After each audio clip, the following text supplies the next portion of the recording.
Lunes 28 de julio de 2025, último día lunes de este mes y de la última semana del presente mes del año 2025. Estamos hoy en la emisión 809 de la memoria histórica aún no contada del conflicto armado en Colombia y quedamos a 191 episodios de alcanzar la primera gran meta de los 1000 capítulos de este drama. El tema que vamos a analizar hoy es una reconstrucción y unas reflexiones alrededor de los duros golpes que el día 13 de enero de 1984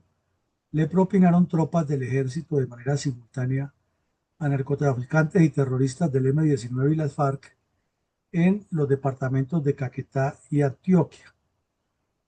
El momento histórico era convulso, como lo ha sido la historia del país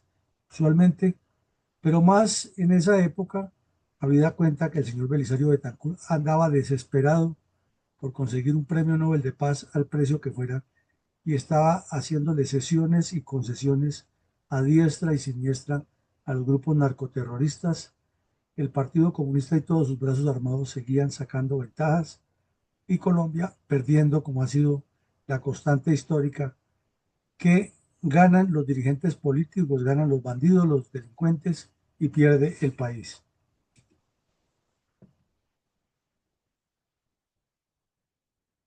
Sigamos. Mi coronel,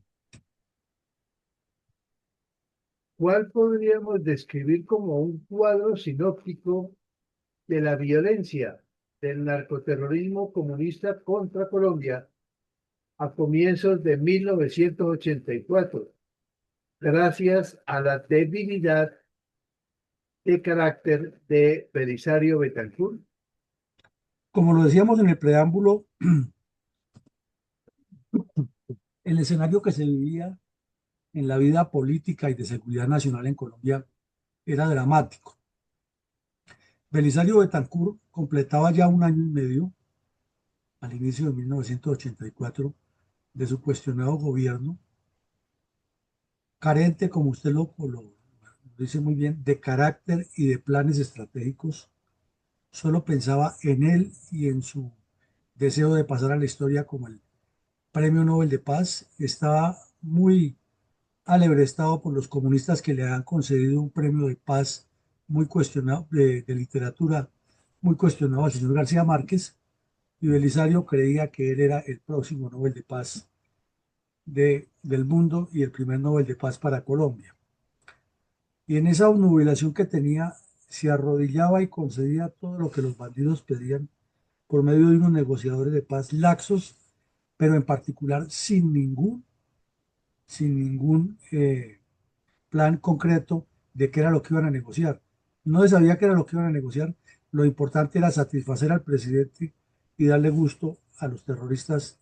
del M-19, las FARC, el EPL, etcétera. En segunda medida,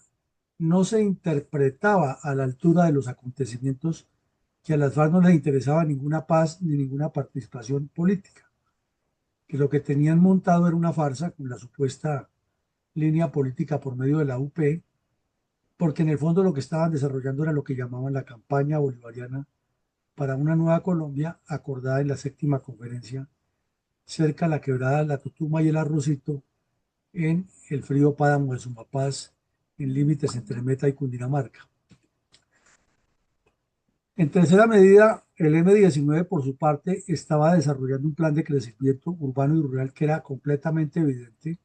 financiado por el narcotráfico y en contubernio con las dictaduras de Panamá, Cuba y Nicaragua. Meses antes se había accidentado en una avioneta el narcotraficante Jaime Bateman Cayón y con él habían muerto varios terroristas, entre ellos su concubina de turno, que era una docente del departamento del Valle. Eh, por su parte, el EPL estaba imitando la tendencia tramposa de las FARC de hablar de paz y seguir delinquiendo y les estaba funcionando, ya que habían crecido tanto geométrica como matemáticamente y seguían produciendo efectos de terror en varias regiones del país. El ELN, por su parte, decía que no estaba en diálogos, pero estaba delinquiendo de manera constante, estaba terminando el proceso de lo que llamaron el replanteamiento y la iniciación de la trilateral para formar la Unión Caminista del Ejército de Liberación Nacional.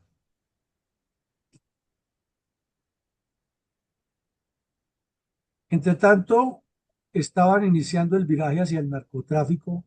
unos grupos que llamaban las autodefensas campesinas, que en un tiempo fueron legales, que habían sido inclusive apoyadas por el Estado colombiano, pero al llegar a esta etapa, el narcotráfico había comenzado a infiltrarlas y entonces esos grupos que en el Magdalena Medio particularmente le habían puesto tener resistencia a las FARC y al ELN, ahora ya eran parte de eh, grupos criminales financiados con el narcotráfico y otras economías ilícitas. Por su parte estaban creciendo los carteles de Cali y Medellín. Ese mismo año, eh, 4 meses después de que el señor Belisario Betancur siguiera obnubilado en su mensaje de paz a los colombianos del 31 de diciembre del 83, le ocurrió lo que la realidad le mostró al país del crecimiento de estos carteles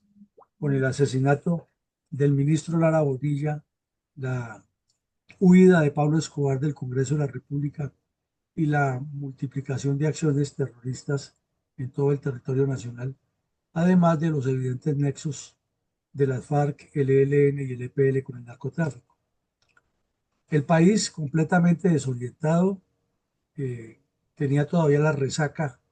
del fin de año, pero ya algunos columnistas y comentaristas de opinión se manifestaban en que esto no tenía ninguna claridad,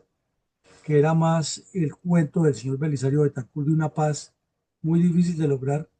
y en cierto modo muy parecido a lo que está sucediendo con el señor Petro. Y luego teníamos también un problema que lo hemos venido reiterando en estos días, que era la educación infiltrada por el Partido Comunista, induciendo a los jóvenes a apoyar los grupos criminales terroristas y el evidente reclutamiento de jóvenes de manera intensiva por parte de todos los grupos armados ilegales con el fin de multiplicar la acción violenta en sus zonas de incidencia. ¿Cuál fue la grave revelación acerca de la infiltración comunista por parte de docentes adscritos a la Secretaría de Educación de Bogotá, hecha pública por la señora Pilar Santamaría Reyes? La semana pasada estuvimos recordando ese evento, hoy lo vamos a referir porque este es el capítulo anterior. Vamos a referirlo brevemente y lo acabamos de denunciar también.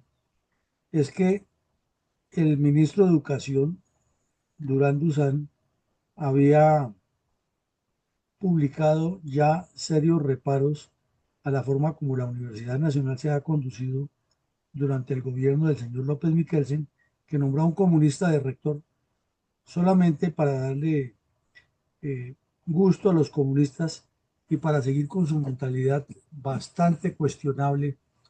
y su comportamiento poco patriótico y muy oportunista. Y el señor decía que cómo era posible que ese rector y los profesores permitieran que la calificación de una materia en un semestre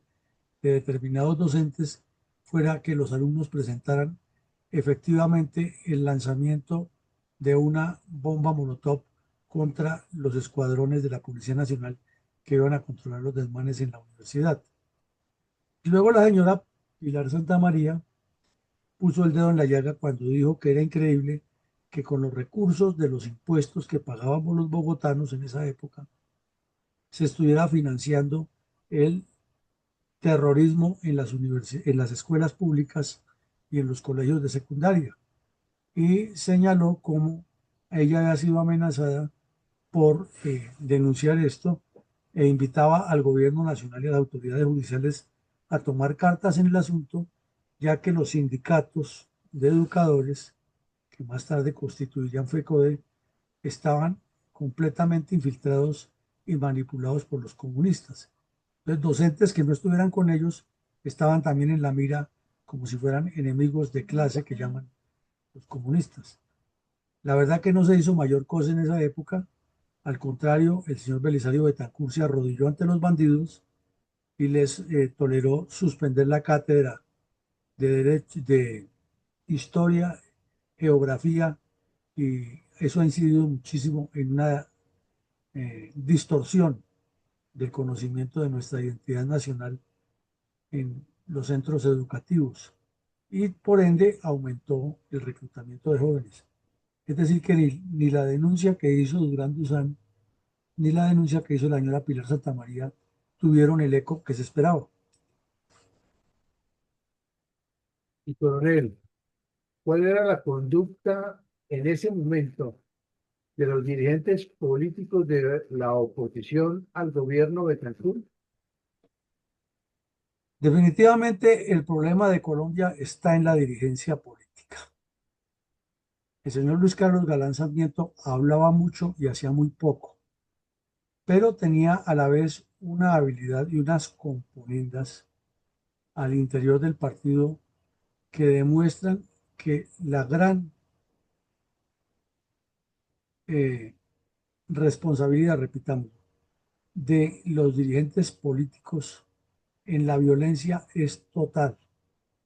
Colombia viviendo una mutación hacia la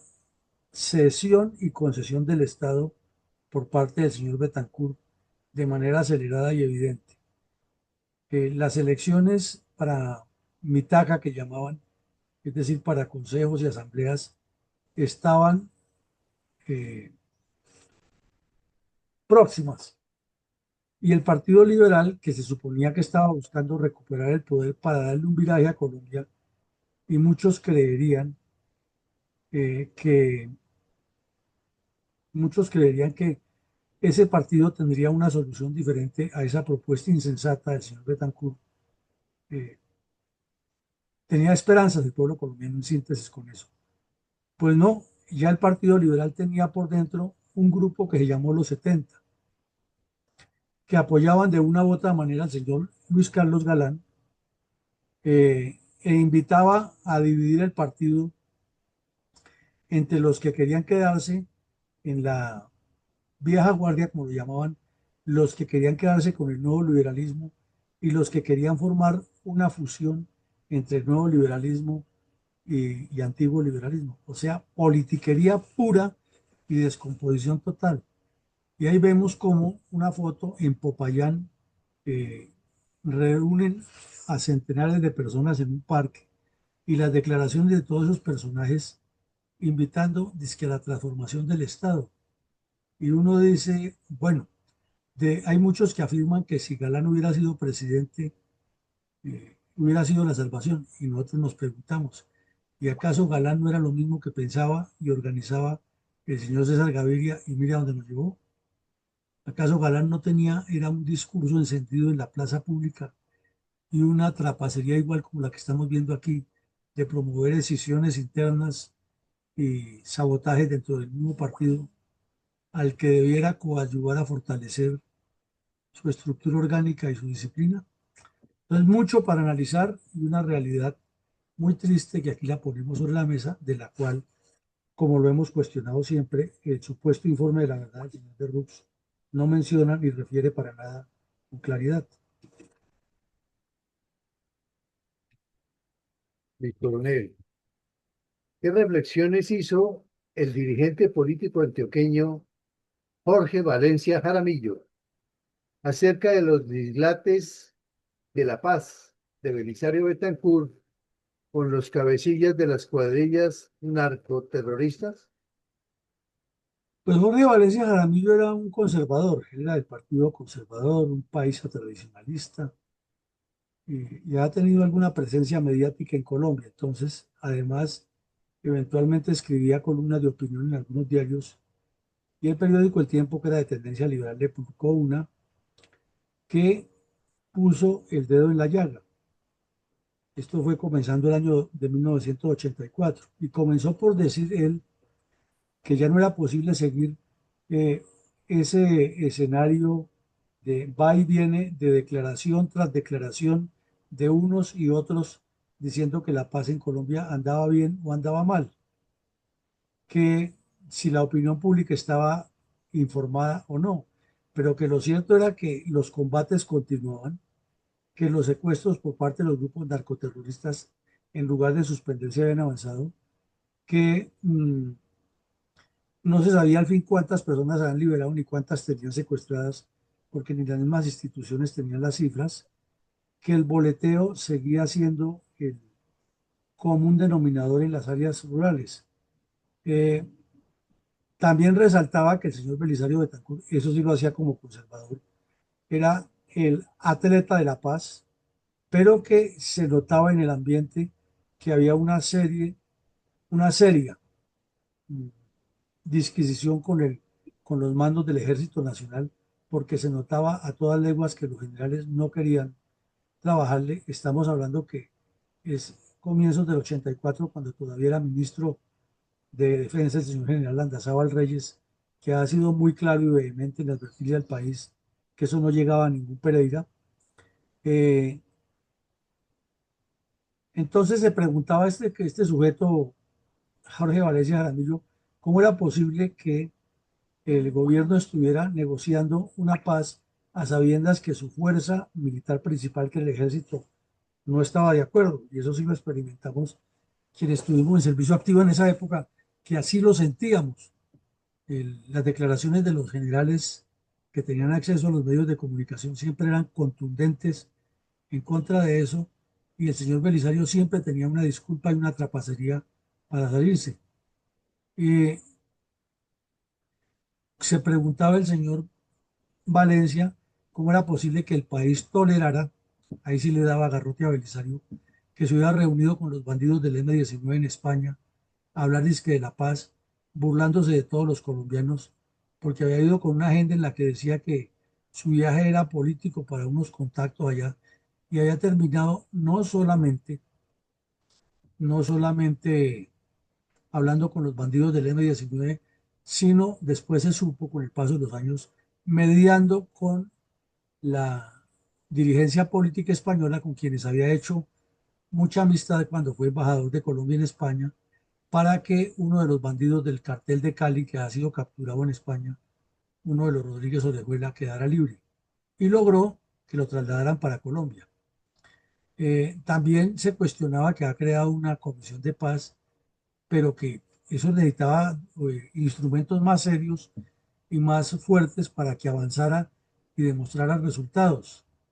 Eh, Citaba que ya completaba esa comisión más de 18 meses, y pues no ha sido sin un gasto y una viajadera, pero de aquello nada.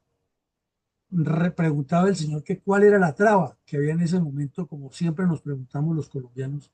cada vez que hay conversaciones con los bandidos, para que no se llegue a ningún acuerdo finalmente. Eh, que cuáles eran verdaderamente los obstáculos que eso lo impedía. Y hacía preguntas muy, muy al aire. ¿O es que es la culpa de la guerrilla? ¿O son de verdad asuntos de forma o son trascendentales los que no dejan? ¿O cuáles son los grupos terroristas que no permiten que eso se logre? ¿O si era cierto, como se cuestionaba, que era que el M-19 había absorbido las FARC, o al contrario? ¿O era que estos grupos terroristas estaban divididos en sus planteamientos frente al gobierno? Eh, ¿O que por qué no se aclaraba que estos bandidos siguieran negociando armados y paseándose disfrazados de militares y policías? Eh, que si se retiraba el ejército de esa zona sí realmente habría paz, o que era que los bandidos eran mucho más fuertes de lo que se pensaba, y así hacía una cantidad de preguntas que son muy válidas y que sigue eh, cuestionando. Y finalmente preguntaba si el presidente declaraba una cosa y el ejército decía otra, y la Comisión de Paz iba más allá diciendo otra cosa. Entonces, ¿qué era lo que realmente le estaba vendiendo el gobierno al país? Es un escrito que tiene muchas connotaciones, algunas ideologizadas a favor del gobierno por ser escrito por un conservador, pero también muy críticas con otros asuntos del país. ¿Cómo relataron los medios de comunicación los hechos relacionados con los contundentes golpes simultáneos del ejército contra narcoterroristas del M-19 y la FARC en los departamentos de Antioquia y Caquetá en enero de 1984? Y resulta que un capitán de nombre Jairo Álvarez y unos sargentos de nombre Orlando Estrada y José Néstor González, eh, orgánicos del batallón Liborio Mejía del Caquetá, habían salido a un permiso y los tres iban en un bus de transporte intermunicipal que fue interceptado por narcoterroristas del M-19. Y en un sitio que llama El Flechal fueron secuestrados. Y inmediatamente el comando del ejército ordenó una operación de rescate y se inició la búsqueda de los bandidos. Fueron localizados y pronto liberados, afortunadamente sin ningún daño físico contra los tres uniformados. Entre tanto, en jurisdicción de la Cuarta Brigada, que para la época ocupaba zonas de Santander y Antioquia, eh, tropas de la 14ª Brigada, de tropas bajo el mando del general Faruk Yanine Díaz, entraron en combate con una cuadrilla de las FARC que ha tratado en buscar un- una unidad del batallón Bárbaro. En el combate, los soldados reaccionaron y dieron de baja a dos bandidos y decomisaron unas armas. Inmediatamente se desplegó una operación militar contra el grupo que se calculó en 30 delincuentes por los documentos que se encontraron ahí en el sitio del combate. Y en medio de la persecución, tropas del batallón Liborio Mejía les propinaron un fuerte golpe en territorio santanderiano donde se han pasado y dieron de baja a otros 6, incautándoles gran cantidad de armas, documentos, municiones y elementos para la guerra. Se destacaba que los bandidos llevaban en el morral cada uno ejemplares del Partido Comunista como el diario La Voz Proletaria, todos cargaban el estatuto del Partido Comunista, cargaban resúmenes informativos de la agencia de prensa Novosti de Rusia y también cargaban cartas con instrucciones del Comité de Zona del Partido Comunista de Barranca Bermeja para todos los campesinos organizados dentro de las células de apoyo a este grupo criminal en la zona del Magdalena Medio. El general Yanine Díaz, pues obviamente puso todo esto sobre el tapete, le mostró a los medios de comunicación los documentos y eh, e hizo hincapié en que las FARC y el Partido Comunista eran la misma cosa, que si eso no se tomaba una acción contra ese partido, era imposible que los diálogos de paz tuvieran algún éxito en el Meta, ya que el Partido Comunista seguía con su actitud morronca, traicionera y engañosa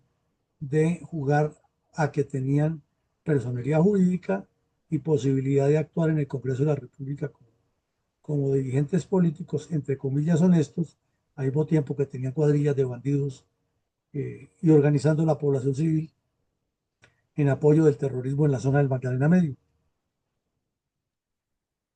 Hubo nuevas operaciones militares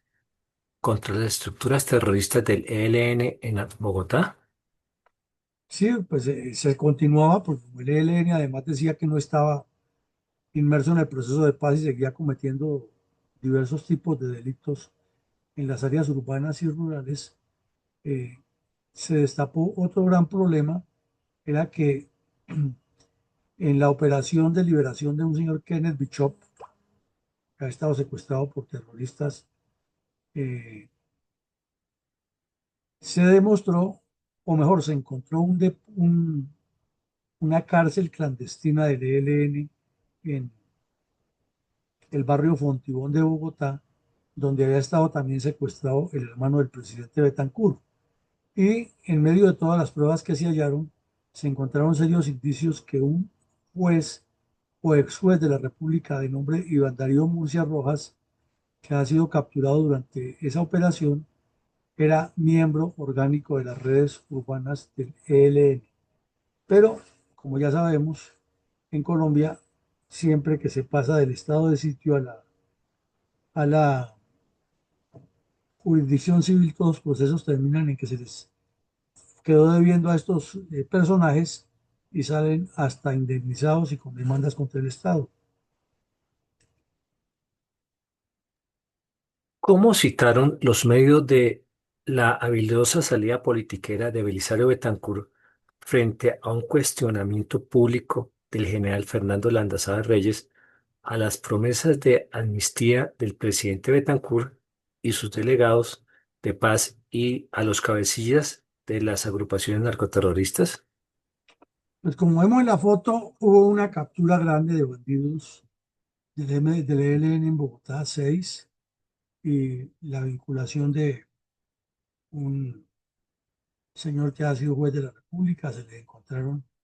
documentos, como se ve el facímil de una cuenta de servicios públicos, el túnel que tenía en la vivienda y un vehículo que tenía 10 juegos de placas diferentes que se las cambiaban cada vez que iban a salir a la ciudad a hacer sus actividades criminales. Entonces, el general Landazábal Reyes dijo, al finalizar el año 84, 83 y comienzos del 84, eh, y lo afirmó en los medios de comunicación, inclusive en el mensaje a las tropas de Navidad, que el gobierno tenía toda la potestad de hacer amnistías, porque eso se lo daba la Constitución, pero que esa amnistía tenía que ser para hechos cometidos antes del día que se firmó y eso tenía que quedar muy claro porque no había sido muy concreto eso por parte del gobierno y no que se convirtiera en una puerta giratoria que todo el tiempo los bandidos entraban en amnistía porque era como decirles vayan y delincan. Y eso fue un golpe duro para el señor Belisario Betancur. Pero como usted mismo lo dice, una salida política y habilidosa, inmediatamente contestó desde Quito, donde estuvo en una reunión del grupo andino, contestó, no, yo estoy completamente de acuerdo con lo que dice el general Landazábal. Así es, quizás lo que nos faltó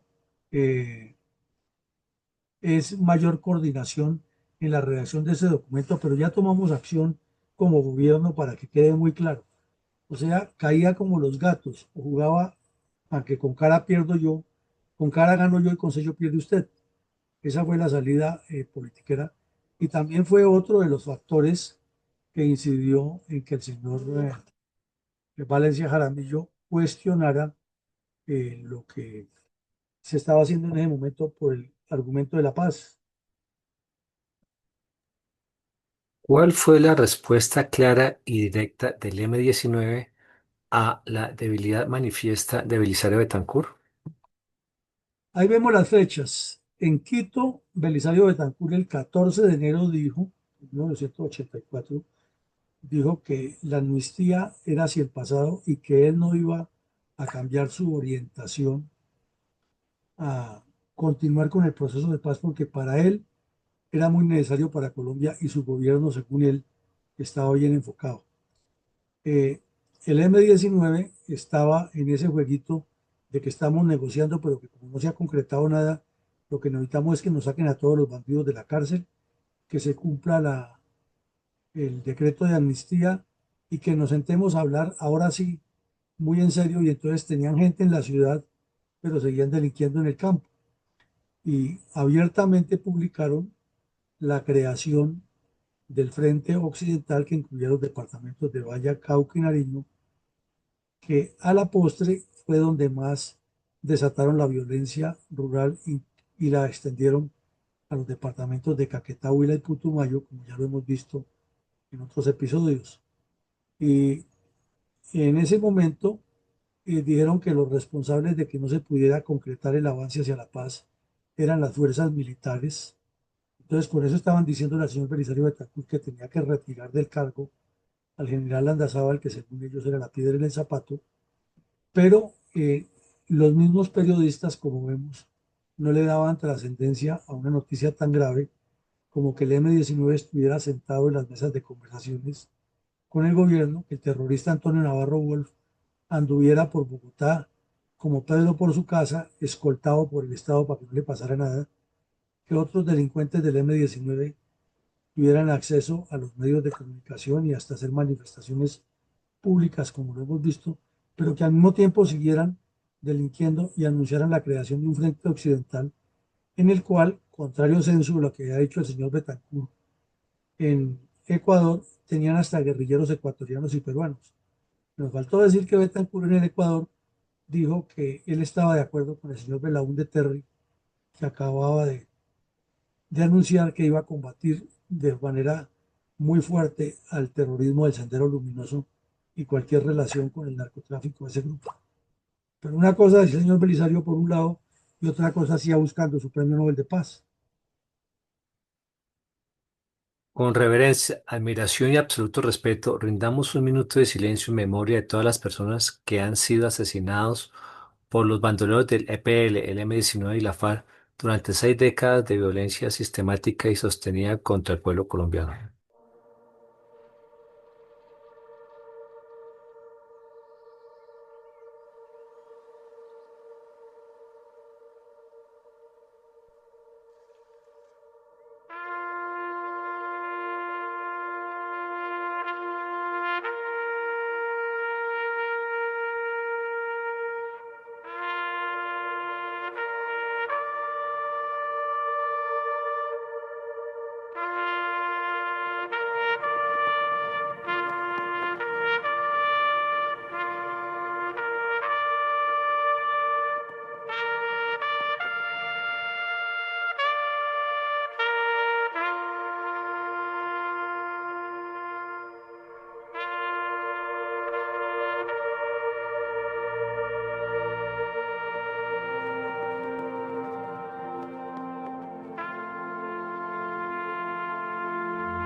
¿Tiene credibilidad y futuro la paz total de Petro si vemos en contexto y en detalle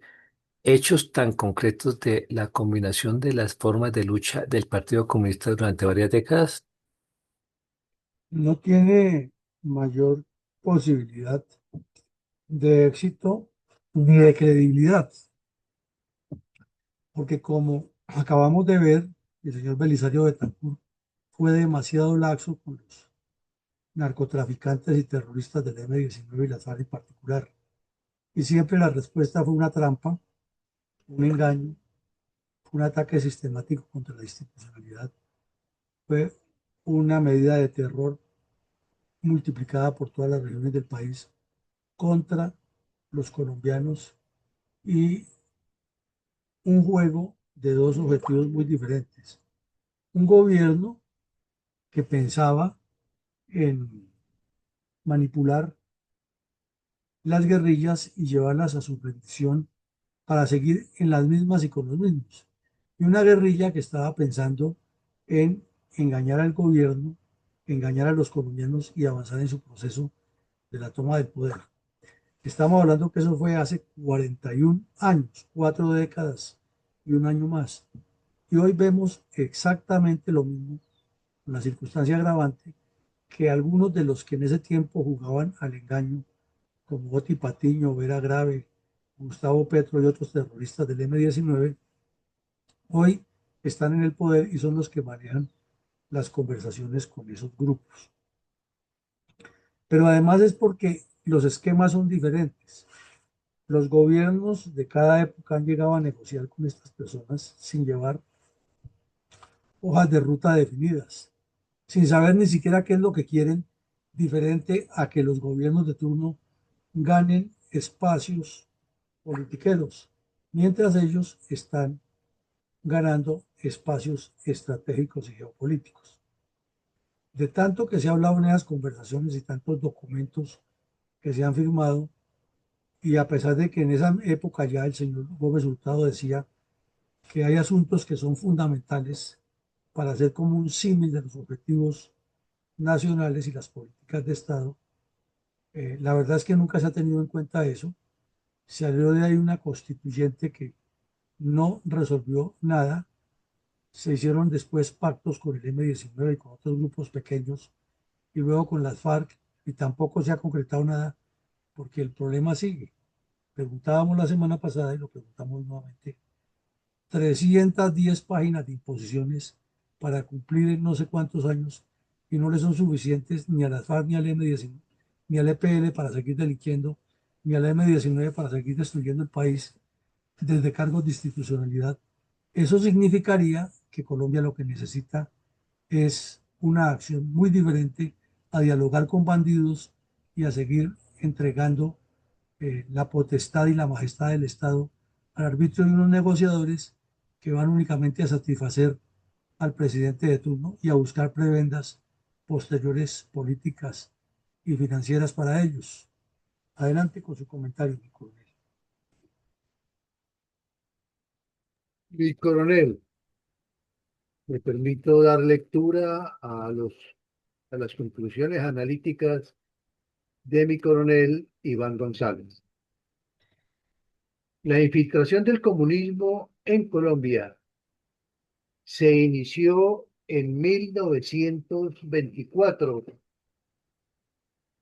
cuando los dictadores rusos protagonistas de la sangrienta revolución comunista decidieron crear la oficina denominada como Comintern para propagar esa criminal ideología por todo el mundo. Iniciaron infiltrando a los nacientes sindicatos obreros y, sobre todo, a los agropecuarios, como lo fue el de los bananeros del municipio de Fundación. Después, por medio de agremiaciones políticas, en especial el Partido Liberal, por su naturaleza revolucionaria y subversiva, demostrada en la Guerra de los 1000 días. Incluso, liberales y comunistas simpatizaron hasta por la simple y casual similitud de color de las banderas, pero que dentro de la muchedumbre ignorante de ideología política, ese detalle elemental tenía bastante influencia. La alianza entre los dos partidos proponía que el gobierno civil asumiera todas las funciones de la administración del Estado, muchas de las cuales venían ejerciendo la religión católica desde la colonia sobre asuntos puramente laicos. Dentro de ellas estaba la educación, que era manejada casi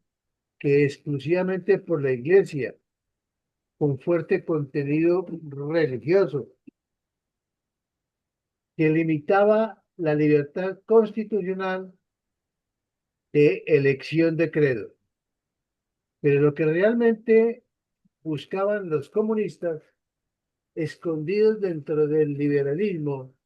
era suplantar a la Iglesia en el campo docente para que la religión no lo usara en su contra, ya que ésta adoctrinaba a la juventud en asuntos religiosos, mientras que el comunismo es, de principio, ideología atea. Siendo esta confrontación la parte moderna de la vieja pelea denominada como el conflicto de los siglos. Pero detrás de esa supuestamente inocua y buena propuesta comunista se tenía escondida la trampa de propagar y adoctrinar en las violentas y agresivas teorías marxistas al pueblo colombiano. Y lo logró, creando el Sindicato Comunista de los Maestros, y también que la Iglesia Católica se pusiera de su lado, creando y predicando la teología de la liberación, que más parece ser la teología de la revolución. Tarea realizada con la casi que inconsistente ayuda del liberalismo, quien también implantó la llamada revolución en marcha de naturaleza puramente populista, evacuado, embaucando por el mismo comunismo, pero que con ello se fortaleció la idea de crear el ya naciente Partido Comunista de Colombia. Así, el Partido Comunista logró reducir casi en su totalidad el monopolio de la Iglesia en la educación para que lo asumiera el violento comunismo, quien con el tiempo creció considerablemente hasta formar cuadrillas de bandoleros armados que han causado mucho genocidio y dolor humano durante bastantes años en Colombia. En su oscuro trasegar histórico de agresión antipatriota, realidad que desenmascaró durante el laxo y débil gobierno de Belisario Betancourt la señora Pilar Santamaría, con su valiente revelación acerca de la infiltración de docentes comunistas dentro de la Secretaría de Educación de Bogotá, pero que en realidad es el reflejo de una pandemia propagada por todo el país. Situación que los secretarios de Educación ni el mismo Ministerio se habían atrevido a revelar por estar sometidos al amenazante sindicato comunista de FECODE. Comunismo que ha dominado ese servicio esencial por casi un siglo, usándolo como bastión de adoctrinamiento político del pueblo colombiano, partiendo desde la misma niñez escolar y la juventud universitaria, con grave perjuicio nacional, servicio que lo paga el pueblo bajo el supuesto de que será usado para que se ilustre a sus hijos en las buenas costumbres y nunca en los conocimientos y las artes de la destrucción y el terrorismo, realidad que no se dejó en evidencia en el llamado informe de la verdad del sacerdote jesuita Francisco de Ruz, por sus vínculos con las cátedras universitarias católicas, quienes paradójicamente y después de ser antagónicos en el pasado, terminaron siendo simpatizantes del comunismo y adeptas a las disimuladas formas de teorías marxistas, difundiéndolas en sus claustros como un supuestamente válido humanismo socialista religioso. Así de poderosas son las fuerzas de la maldad, que logró también infiltrar la milenaria y sólida organización del catolicismo, como ya lo había hecho en el pasado con el liberalismo. Por ello, es objetivo fundamental de la Fundación Excelencia, Liderazgo y Transformación el reafirmar a diario estas verdades históricas, que por omisión presentó el parcializado relato erradamente llamado Informe de la Verdad con bendición católica, para seguir desorientando al país. A Dios lo de Dios y al César lo del César. Un buen día para todos. Iván González Urán. Muchas gracias, mi coronel Villamarín. Bueno, Nicolás, muchas gracias. Sí, tiene todo el contexto de lo que sucedió en esa época: infiltración de la educación, infiltración del clero, infiltración de los sindicatos, desinformación y, lo que es peor, la reconstrucción de lo que sucedió completamente sesgada y desorientada de lo que realmente es. Otro tema, otro asunto que no se ha manejado como es, y por no manejarse como es tampoco se ha orientado el proceso de paz que requiere Colombia. Esta noche continuaremos con el análisis de nuestras zonas geográficas, áreas geográficas, regiones, viendo su potencialidad geopolítica y reflexionando alrededor de ellos. Para hoy trataremos el tema de la región andina, donde se concentra gran parte del desarrollo y la vida política, social y económica del país. Les deseamos un feliz día, les agradecemos su asistencia y que Dios nos siga bendiciendo y acompañando.